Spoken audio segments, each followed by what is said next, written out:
Quero falar sobre um dos meus maiores desafios. Eu tenho percebido que tem se tornado, ao longo da minha jornada, um dos meus maiores sabotadores também. Que algumas áreas a gente vai consolidando fundamentos da fé, a gente vai consolidando constância, a gente vai consolidando o lugar secreto. Mas o gigante que eu quero falar nessa noite, ele vai sempre nos cercar, em vários momentos ele vai conseguir nos desacelerar, ele vai conseguir tirar o nosso foco, a nossa atenção. E eu vivi nos últimos dias um ataque, é interessante porque eu percebi que, por mais que por anos eu tivesse conseguido domar esse gigante, uma brecha, ele conseguiu ter acesso ao meu coração. Quero falar sobre distrações nessa noite. O tema da mensagem de hoje é cuidado com as distrações. Fala para quem está do seu lado, cuidado com as distrações. É interessante porque as distrações, elas já derrubaram tantos homens incríveis, heróis da fé inclusive. As distrações, elas já abriram tantas brechas em homens de Deus. A história de Davi, ela carrega um momento da história dele que é um ícone em relação a um homem de Deus que se distraiu e por conta disso fez o que se arrependeu no futuro. A Bíblia diz que Davi, ele estava no palácio e era primavera, tempo em que os reis iam para a guerra. Porque ele se distraiu por um momento, ele deu uma brecha que trouxe vergonha sobre todo o seu reinado. Até hoje, milhares de anos depois, falamos de tudo que Davi viveu com Deus, mas também falamos de uma vergonha que Davi carrega no seu ministério. Isso trouxe consequências sobre a sua família, isso trouxe consequências sobre os seus filhos, isso trouxe consequências sobre o seu legado. Irmão, um momento de distração pode roubar de você algo que Deus tinha liberado para você. Um momento de distração pode manchar um ministério, pode manchar um legado. Um momento de distração pode destruir seu casamento. Alguém está comigo? Diga amém. Então falar sobre distrações é tão importante quanto tudo que a gente tem falado nas últimas semanas. Ministrei uma série inteira sobre as emoções. A Bíblia diz que sobre tudo que se deve guardar, guarda o teu coração, porque dele procedem as fontes de vida. Falamos sobre a centralidade de Jesus. Jesus é o centro e tudo que não é ele se torna periférico, secundário. Falamos sobre o caráter de Jesus. Preguei uma série inteira sobre isso. Eu quero ser quem ele é, eu quero ter o que ele tem. Falamos sobre tantos fundamentos da fé, mas sabe o que é interessante? Por mais que todos esses fundamentos possam estar muito bem arraigados na gente, muito bem estabelecidos na gente, se a gente se distrair, mesmo sabendo o que você sabe, mesmo vivendo o que você já viveu, você pode abrir espaço para algo que você não deveria dar espaço. As distrações, elas abatem homens maduros e homens imaturos. As distrações abatem homens apaixonados por Deus e alguns que nem sabem quem Deus é. Distrações são um perigo eminente que nos cerca em todo o tempo, e por isso precisamos em todo o tempo estar vigilantes. E é por isso que eu quero falar sobre distrações hoje, porque eu sei que alguém aqui pode estar imerso em um grande mover de avivamento e ainda assim se distrair. Eu sei que alguém pode estar vivendo um momento de romper financeiro extraordinário e ainda assim se distrair, porque distrações, elas não se importam com a magnitude do que você está vivendo, elas só querem um segundo da sua atenção para colocar tudo isso em xeque. Foi assim com Adão e Eva. Estavam no melhor lugar, supridos de todas as formas, tinham um relacionamento com o próprio Deus. O tempo não era limitado, foram feitos para a eternidade. A morte nem existia, entra na história depois da sua queda. Não havia medo, não havia dor, não havia vergonha, não havia culpa. Eles estavam nus porque não precisavam do que se envergonhar, não precisavam se cobrir. Mas um momento de distração fez com que no melhor lugar da face da terra pudesse entrar o pecado, porque alguém se distraiu por alguns minutos. Alguém está comigo ainda? Diga amém. Um momento de distração, a gente pode perder um filho no meio de um shopping. Um momento de distração, você pode passar dos limites de uma conversa que pode ferir a tua esposa ou teu marido e isso colocar em xeque teu casamento. Um minuto de distração pode gerar um rombo financeiro na tua empresa, se você confia demais a área financeira para alguém que você não deveria ter tanta confiança. Pode gerar divisão em ministérios. Um minuto de distração pode fazer com que alguém coloque preço em Jesus e com um beijo possa entregá-lo como sendo o Messias aguardado.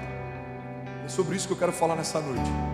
Por mais que pareça talvez preocupante o início da mensagem, eu quero te levar para um lugar mais alto em Deus. Quando fechamos essas brechas, não há impedimento, resistência, não há nada capaz de nos impedir de viver a plenitude da vontade de Deus. Você está comigo? Diga amém.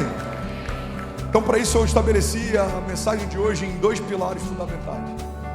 Para que a gente feche as portas de acesso às distrações, a gente precisa fazer 2 coisas: colocar em ordem as vozes ao nosso redor e colocar em ordem a nossa fé.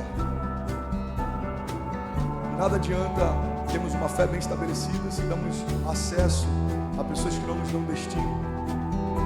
De nada adianta termos bons conselheiros se nenhum deles edifica a nossa fé.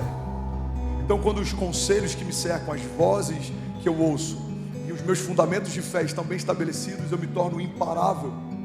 Porque é impossível parar alguém que está firmado debaixo de uma palavra de Deus e que não se assenta na roda dos escarnecedores, que não para ouvir quem não tem nada para falar. Irmão, você se torna imparável.